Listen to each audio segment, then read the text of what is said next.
We're here at Road America at the Ohlins USA AMA support rig. I'm standing between Brad Stokes and Lenny Albin, two of Ohlins USA's key technicians. They're going to give us a tour of their trailer today. You want to come on around here?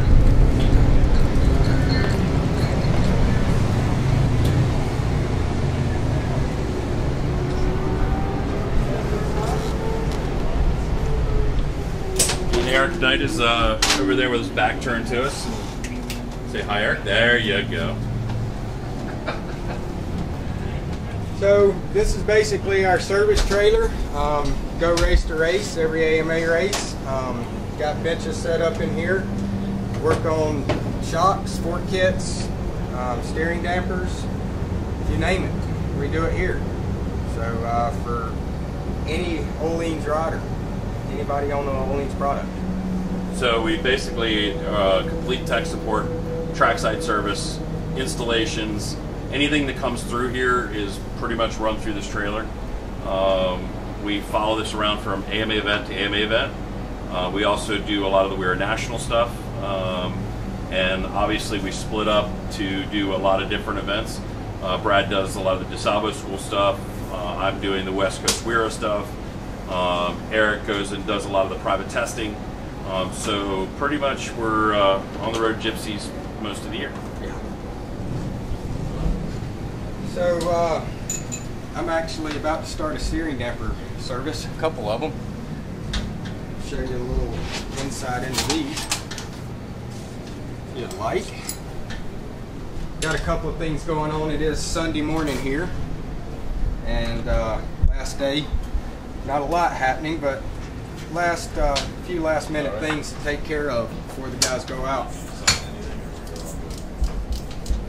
So took the cap off the steering damper, closed the circuit off. Now basically push the one-way valve out. Gonna open that back up, and then just try to drain all of that oil out of there, so it's not as messy.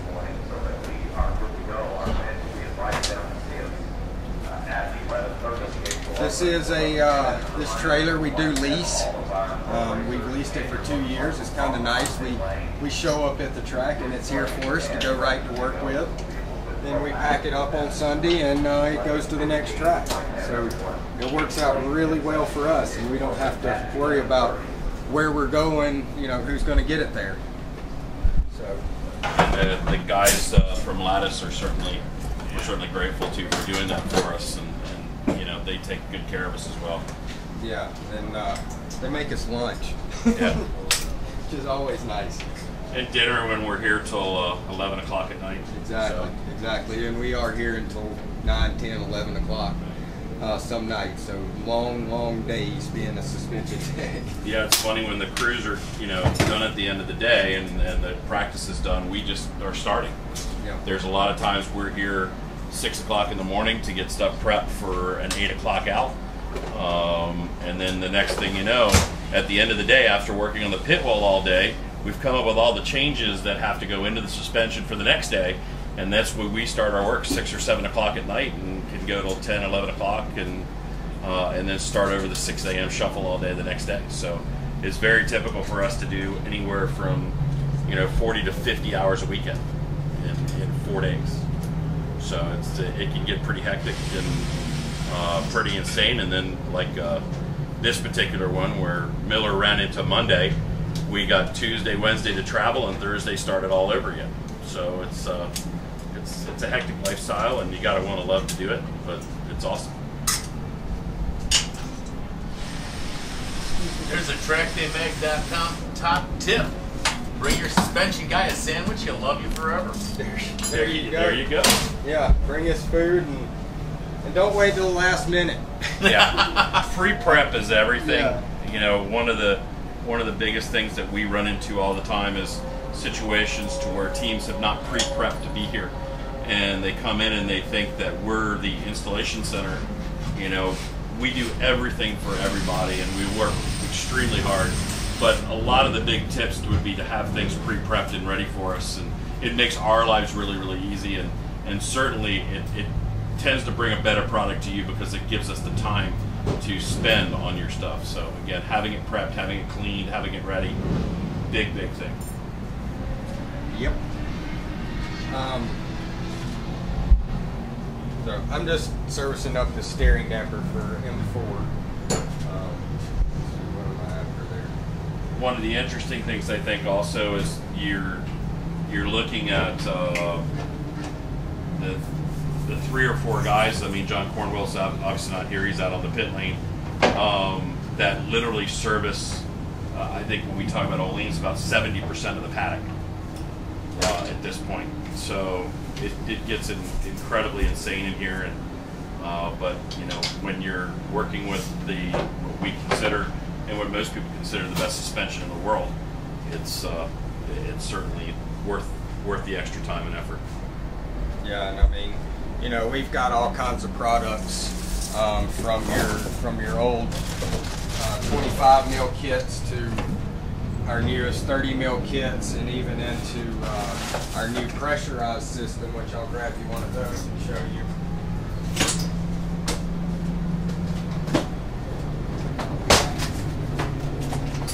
This brand, one of our pressurized systems. It has, of course, oil on this side. It is just like the 30 mil kit in that it's got compression on one side, rebound on the other. You do have an internal floating piston down in the bottom here with gas pressure in behind it. At this level of racing, this is just about a must-have for most of our guys. Once we get them on it, they don't want to go back. So much. It's essentially a shock set up as a cartridge, because now you have nitrogen backing up the valving. And as you can see, we carry product on the trailer just in case. Another one of the products, this is the rear shock that we'll use here. This one being for a Triumph 675R.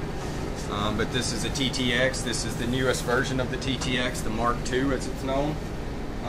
Just a little bit different design, different bodies, some different check springs inside, things of that nature. But overall, it's basically the same as the TTX, the Mark I. So one of the products that we service, sell for all the racers here. Lenny, what's the advantage to having the nitrogen charge in the shock? It reduces cavitation.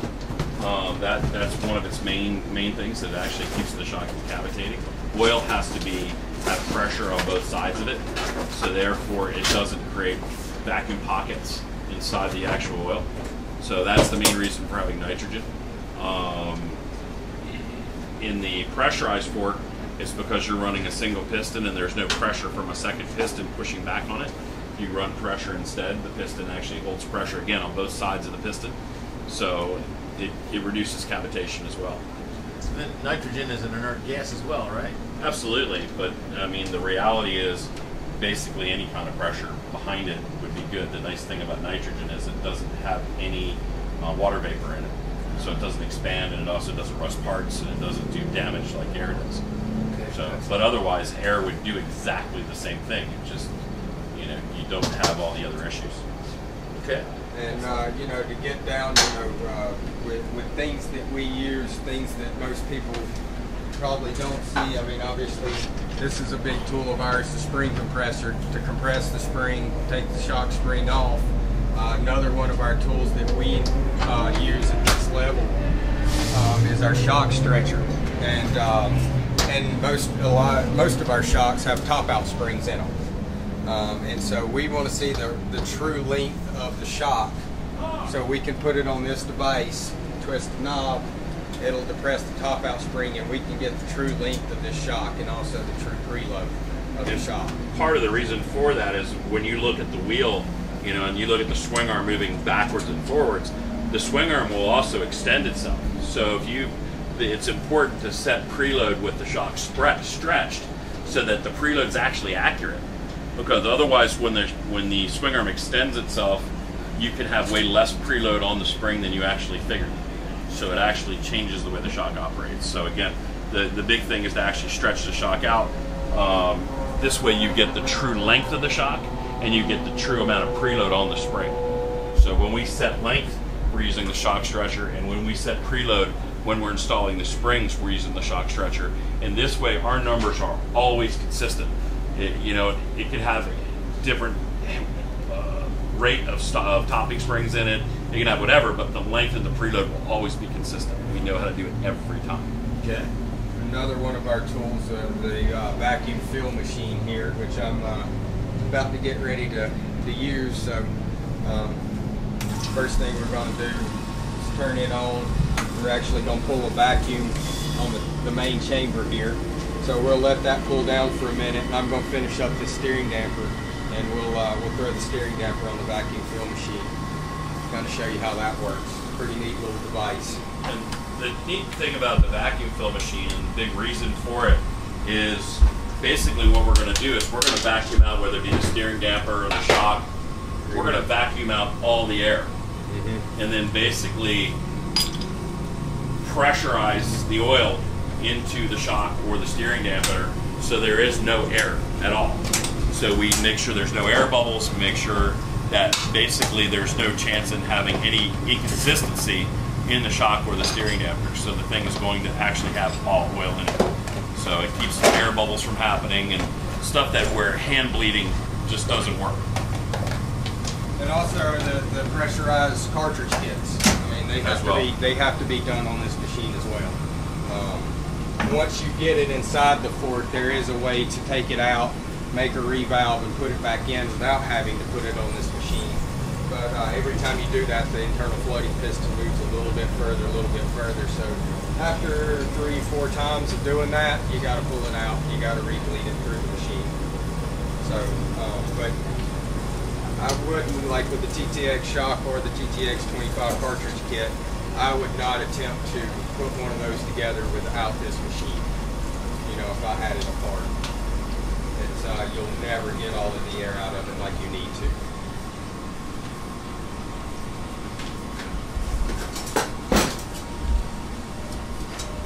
Basically what I'm going to do, I'm changing out the seals on this thing.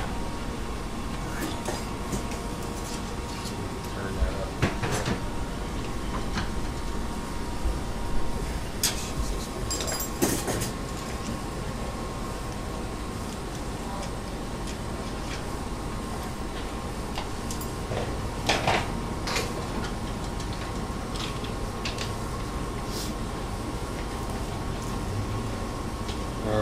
Get my seal off of there, clean this puppy up.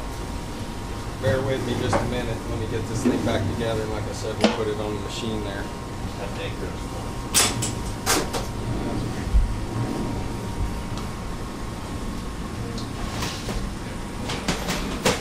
As you can see, we have lots of pieces and parts. Pieces and parts. Pieces and parts. Cabinets up here filled with parts. Bad day when you drop one of those boxes. Yeah, you want to keep them closed up, that's for sure. This is the box. This has got a lot of stuff in it for our TTX shops. A lot of the components that we use, and we have spares in case anything gets broken or anything like that. But yeah, all of these boxes up here are slapped full of stuff for our shocks, for kits, and steering dampers. Think about how many $1,000 in spare parts that is.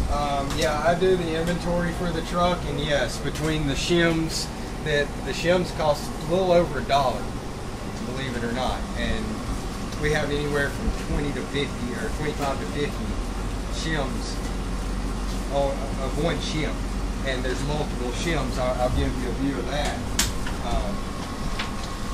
So all of these shims, and like I said, they're again 25 to 50 on any given ring. So that's a box full of dollars. That is a box full of dollars. That's thousands and thousands of dollars worth of shims. And one little